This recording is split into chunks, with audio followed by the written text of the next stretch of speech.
नमस्ते जोहार, मैं राजू और आप देख रहे हैं 24 झारखंड न्यूज। चलिए जानते हैं सुबह से लेकर शाम तक की तमाम बड़ी खबरों को।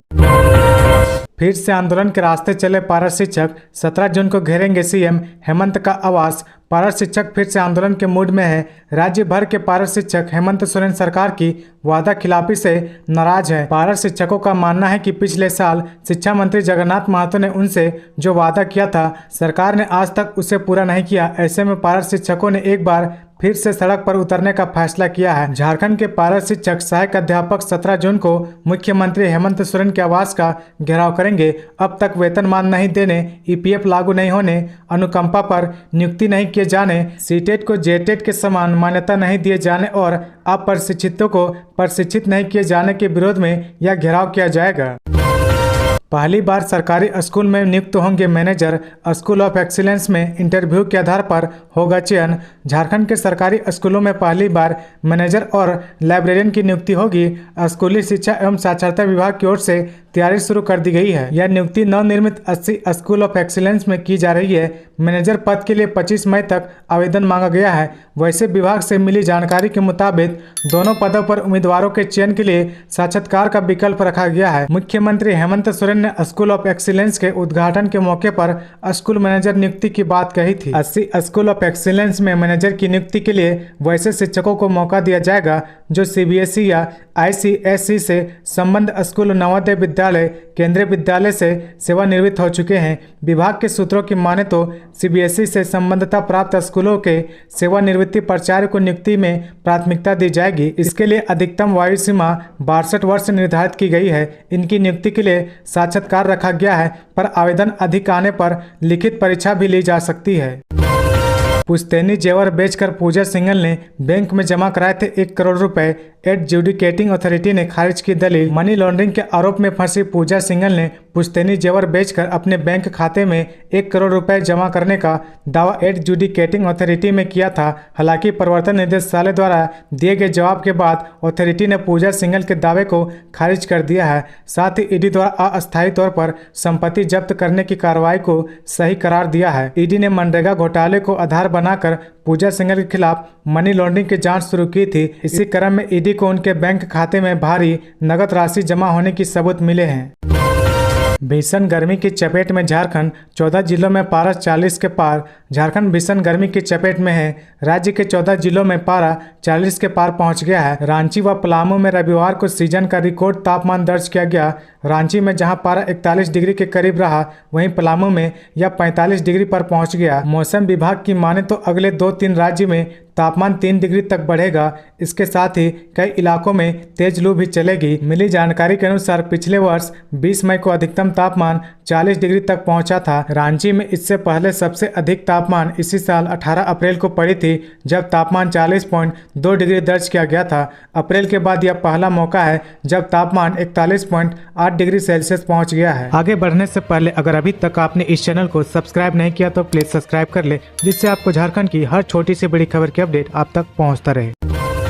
राष्ट्रपति द्रौपदी मुर्मू का 3 दिवसीय दौरे को लेकर राजभवन में ट्रिपल आईटी और हाईकोर्ट भवन का 2 किलोमीटर रेडियस बना रेड जोन। राष्ट्रपति द्रौपदी मुर्मू विशेष विमान से 24 मई को रांची पहुंच रही है। वे 26 मई तक रहेंगी। उनके रांची आगमन और वापसी को लेकर तमाम तैयारियां पूरी कर ली गई है। सुरक्षा के पुख्ता इंतजाम किए गए हैं। उनके प्रस्तावित कार्यक्रम स्थल के 2 किलोमीटर की परिधि क्षेत्र को अस्थायी रूप से रेड जोन घोषित कर दिया गया है। राष्ट्रपति द्रौपदी मुर्मू 24 से 26 मई 2023 तक रांची में रहने वाली है। उनके निर्धारित कार्यक्रम के मुताबिक वह राजभवन में रुकेंगी। नए हाईकोर्ट भवन और नामकुम स्थित IIIT में आयोजित दीक्षांत कार्यक्रम में भाग लेंगी। उग्रवादी एवं आतंकी गतिविधियों के मद्देनजर सुरक्षात्मक दृष्टिकोण से उक्त स्थानों को रेड जोन घोषित किया गया है।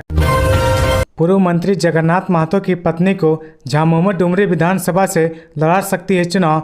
पार्टी के अंदर बनी सहमति। शिक्षा मंत्री जगन्नाथ महतो के निधन के बाद से डुमरी विधानसभा सीट पिछले 1.5 महीने से खाली है। अगले विधानसभा चुनाव को लेकर अभी लगभग 1.5 साल का कार्यकाल बचा हुआ है। ऐसे में इस सीट पर उपचुनाव होना तय है। स्वर्गीय जगन्नाथ महतो के परिवार में पत्नी बेबी देवी समेत एक बेटा अखिलेश महतो उर्फ राजू के अलावा 4 पुत्रियां हैं। पार्टी के सूत्रों के अनुसार झामुमो स्वर्गीय जगन्नाथ महतो की पत्नी को चुनाव लड़ा सकता है। पिछले दिनों स्वर्गीय जगन्नाथ महतो की पत्नी व बेटे ने मुख्यमंत्री हेमंत सोरेन से भी मुलाकात की थी।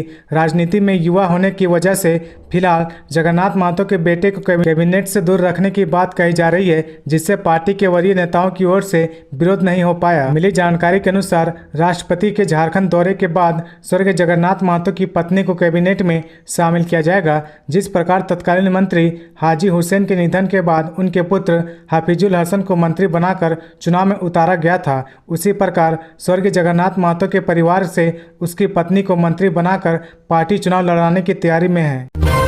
झारखंड की राजनीति में भी था दिनेश गोप का दबदबा। संगठन के समर्थन के बूते बना लेता था। विधायक व जीप अध्यक्ष पीएलएफआई का दबदबा सिर्फ लेवी वसूलने और उग्रवादी घटनाओं को अंजाम देने तक ही नहीं रहा, राजनीतिक में भी संगठन ने अपना दबदबा हमेशा बनाए रखा। दिनेश गोप का जब खूंटी समेत अन्य इलाकों में आतंक था, तब झारखंड में पहली बार हुए पंचायत चुनाव में संगठन के दबाव पर कई जिला परिषद अध्यक्ष और उपाध्यक्ष चुने गए थे। दूसरी बार के पंचायत चुनाव में संगठन का नंबर 2 जीतन गुड़िया ने अपने प्रभाव से अपनी पत्नी जोनिका गुड़िया को जिला परिषद चुनाव में जीत दिलाई थी। जोनिका गुड़िया निर्विरोध अध्यक्ष चुनी गई थी। इसी प्रकार पीएलएफआई के समर्थन से पोलूस सुरिन तोरपा से पहली बार जेल में रहते हुए जीते और विधायक बने। हालांकि बाद में संगठन ने उन्हें बाहर कर दिया था। खूंटी में भी पीएलएफआई का सदस्य एक बार भाजपा के विधायक नीलकंठ सिंह मुंडा को कड़ी टक्कर दे चुका है। त्रिस्तरीय पंचायत चुनाव में कई बार पंचायतों में पीएलएफआई का दबदबा रहा। हालांकि समय के साथ संगठन कमजोर होने से राजनीति में भी संगठन का प्रभाव कम होता चला गया। 2000 रुपए के नोट बंद होने पर आरबीआई के गवर्नर की पहली प्रतिक्रिया, कहा 4 महीने का समय पर्याप्त है, आराम से बदले नोट। रिजर्व बैंक के गवर्नर शक्तिकांत दास ने कहा कि 2000 रुपए के नोट बदलने के लिए 4 महीने का पर्याप्त समय मिला है। उन्होंने लोगों से कहा कि पैनिक नहीं हो, नोट बदलने का डाटा तैयार करना होगा। उन्होंने एक पीसी में कहा कि मैं स्पष्ट करता हूं और फिर से जोर देता हूं कि यह रिजर्व बैंक के मुद्रा प्रबंधन संचालन का एक हिस्सा है। लंबे समय से रिजर्व बैंक एक स्वच्छ नोट नीति का पालन कर रहा है। समय समय पर आरबीआई एक विशेष श्रृंखला के नोटों को वापस लेता है और नए नोट जारी करता है। हम 2000 रुपए के नोटों को संचालन से वापस ले रहे हैं, लेकिन वे कानूनी निविदा के रूप में जारी है। जमशेदपुर के शास्त्री नगर में उपद्रव मामले में अभय सिंह, सुधांशु ओझा समेत अन्य को कोर्ट से नहीं मिली जमानत। जमशेदपुर के कदमा शास्त्री नगर उपद्रव मामले में भारतीय जनता पार्टी भाजपा के नेता अभय सिंह समेत अन्य को कोर्ट से झटका लगा है। जमशेदपुर स्थित एडीजे 2 की अदालत ने जेल में बंद भाजपा नेता अभय सिंह, सुधांशु ओझा, उमेश सिंह, संदीप पांडे व अन्य की जमानत अर्जी खारिज कर दी है। जमशेदपुर में हुई हिंसा के इस मामले में अभय सिंह की ओर से बचाव पक्ष के अधिवक्ता प्रकाश झा ने कोर्ट में बहस की थी। बहस की प्रक्रिया पूरी होने के बाद कोर्ट ने फैसला सुरक्षित रख लिया था। इस मामले में कोर्ट ने पुलिस के पथराव व घटना में घायलों की इंजरी रिपोर्ट भी मांगी थी। झारखंड में मिनी पाकिस्तान पर बवाल, बीजेपी झामुमो कांग्रेस नेताओं में जुबानी जंग जारी। विवादित बयानों के लिए मशहूर झारखंड कांग्रेस के विधायक इरफान अंसारी की ताजा टिप्पणी से बवाल खड़ा हो गया है। इरफान अंसारी ने इस बार विधानसभा क्षेत्र महागामा को मिनी पाकिस्तान कह दिया। उनके बयान पर बवाल हो गया। इरफान अंसारी ने कहा कि यदि बीजेपी सांसद निशिकांत दुबे को हराना है तो गोड्डा लोकसभा क्षेत्र से किसी मुस्लिम प्रत्याशी को उतारना पड़ेगा। उन्होंने कहा कि जैसे ही महागामा को मिनी पाकिस्तान कहा जाता है, मतदाताओं के नज़रिए से मधुपुर, जरमुंडी और गोड्डा में भी मुस्लिम आबादी है। इरफान अंसारी ने इस बयान पर उन्हें आड़े हाथों लेते हुए पूर्व मुख्यमंत्री बाबूलाल मरांडी ने कहा कि यह बयान उनकी वैचारिकी दर्शाता है। वहीं बीजेपी सांसद निशिकांत दुबे ने कहा कि कांग्रेस और झामुमो का क्या एजेंडा है, यह इरफान अंसारी के बयान में दिखता है। हालांकि बयान बढ़ता देख इरफान अंसारी ने यूटर्न लिया और कहा कि उन्होंने बीजेपी का बयान दोहराया है। होटल की तीसरी मंजिल से लड़की ने लगाई छलांग, कमरे में मिली शराब की बोतलें। झारखंड की राजधानी रांची में एक होटल की तीसरी मंजिल से लड़की संदेहास्पद परिस्थिति में गिर गई। कहा जा रहा है कि लड़की ने छलांग लगा दी थी। तीसरी मंजिल से गिरने के बाद युवती गंभीर रूप से घायल हो गई। नाजुक हालत में उसे अस्पताल में भर्ती कराया गया। मौके पर हटिया डीएसपी राजा कुमार मित्रा और अरगोड़ा थाना पुलिस ने पहुंचकर जांच पड़ताल शुरू कर दी। लड़की होटल की तीसरी मंजिल से गिरी या उसने जानबूझकर वहां से छलांग लगाई, फिलहाल उनकी जांच चल रही है। लड़की की पहचान भी नहीं हो पाई है। 24 मई को झारखंड होकर चलने वाली कई ट्रेनें रहेंगी रद्द।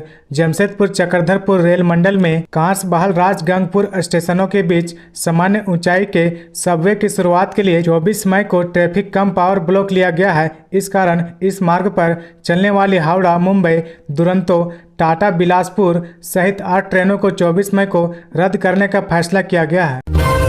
सरायकेला में बीमार हाथी की मौत, चिकित्सक कर रहे पोस्टमार्टम की तैयारी। सरायकेला खरसावां जिले के ईचागढ़ प्रखंड अंतर्गत लावा कुटाम जंगल में 70 वर्षीय हथनी की मौत हो गई। बूढ़ी हाथी विगत कुछ माह से बीमार चल रही थी। सोमवार की सुबह इसकी सूचना वन विभाग को मिली। इसके बाद वन विभाग के कर्मी पशु चिकित्सक टीम के साथ पोस्टमार्टम के लिए लावा कुटाम जंगल की ओर रवाना हो गए। सीएम हेमंत सोरेन के ऐलान के बाद भी शिक्षक भर्ती में देरी, कई विभागों की सहमति बाकी। झारखंड के प्रारंभिक स्कूलों में 25,996 सहायक आचार्यों की नियुक्ति में अभी समय लग सकता है। अभी तक नियमावली में संशोधन नहीं हुआ है। स्कूली शिक्षा एवं साक्षरता विभाग की ओर से नियमावली में संशोधन होने के बाद इसे मंजूरी के लिए कार्मिक विभाग और वित्त विभाग को भेजा जाएगा। झारखंड में 50,000 सहायक आचार्यों की नियुक्ति होनी है। ये प्रारंभिक स्कूलों में बहाल होंगे। विभागों की सहमति मिलने के बाद इस पर कैबिनेट की मंजूरी ली जाएगी। इसके बाद शिक्षा विभाग कार्मिक विभाग को 25,996 पदों पर नियुक्ति करने की अनुशंसा भेजेगा और फिर कार्मिक विभाग इस पर अनुशंसा की अधियाचना झारखंड कर्मचारी चयन आयोग को भेजेगा। अधियाचना आने के बाद ही जेएसएससी इसका विज्ञापन जारी करेगा। वर्तमान स्थिति देखने से जून से ही नियुक्ति प्रक्रिया के आवेदन लिए जाने का आसार लग रहे हैं। रांची में लोहरदगा के लक्ष्मण ने रिम्स में दे दी जान। झारखंड की राजधानी रांची में 2 लोगों ने खुद को मारने की कोशिश की। इनमें से एक की मौत हो गई जबकि दूसरा गंभीर रूप से घायल हो गया। उनमें से एक पुरुष है और दूसरी महिला। राज्य के सबसे बड़े सरकारी अस्पताल Rajendra institute of medical science RIMS में लोहरदगा निवासी लक्ष्मण कुमार ने तीसरे तल्ले से कूदकर जान दे दी। तो ये थी आज की झारखंड की टॉप बड़ी खबरें। इसी तरह झारखंड की हर छोटी सी बड़ी खबर देखने के लिए आप हमारे चैनल 24 झारखंड न्यूज को सब्सक्राइब करके बेल आइकन प्रेस कर ले, जिससे आपको झारखंड की हर छोटी सी बड़ी खबर की अपडेट आप तक पहुंचता रहे। तो आज के लिए बस इतना ही। हमें दीजिए इजाजत, फिर मिलते हैं नेक्स्ट न्यूज में।